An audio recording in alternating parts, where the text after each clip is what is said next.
ఇల్లంతా ఒక దారి అయితే ఉలిపి కట్టుది ఒక దారని ఒకప్పుడు విశాఖపట్నం దేశంలోని రెండవ సెకండ్ 2 టైర్ నగరాలలో రియల్ ఎస్టేట్ అన్ఎక్స్పెక్టెడ్గా పెరిగింది విశాఖపట్నం ఎప్పుడైతే రాజధాని అది అన్నప్పుడు.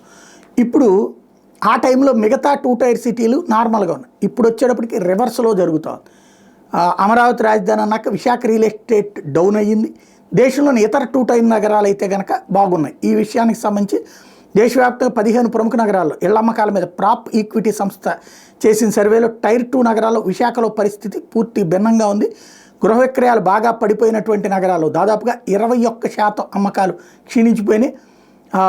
విశాఖతో పాటు అహ్మదాబాద్, సూరత్, వడోదర, గాంధీనగర్, నాసిక్, జైపూర్, నాగపూర్, భువనేశ్వర్, మొహాలి, లక్నో, కోయంబత్తూర్, గోవా, భోపాల్, త్రివేంద్రంలో 2024 ఇళ్ల అమ్మకాలు నూతన గృహ నిర్మాణాల మీద వీళ్ళు సర్వే చేసినటువంటి సందర్భంలో ఈ తేడా కనిపించింది. 2024లో టైప్ 2 సిటీలో గృహ విక్రయాలు 4% పెరిగితే విలువ పరంగా 20% వృద్ధి కనిపించింది. 15 నగరాల్లో 178,771 యూనిట్లు విక్రయిస్తే వీటి విలువ 152,552 కోట్లుగా ఉంది.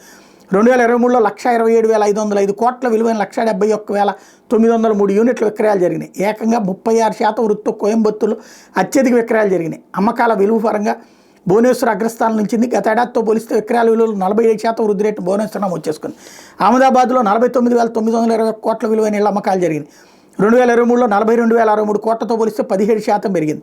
ఏడాదిన్నర క్రితం వరకు రియల్ భూమికి సంబంధించి విశాఖ భారీ ఎత్తున ఉన్నటువంటి సిచ్యువేషన్ నుంచి విశాఖలో 2023లో 5,321 ఇళ్ల ముడిపోతే 2024లో 4,258కి పడిపోయింది. ఇళ్ల నిర్మాణ విషయంలో కూడా విశాఖలో ఇప్పుడు మైనస్ కనబడుతోంది.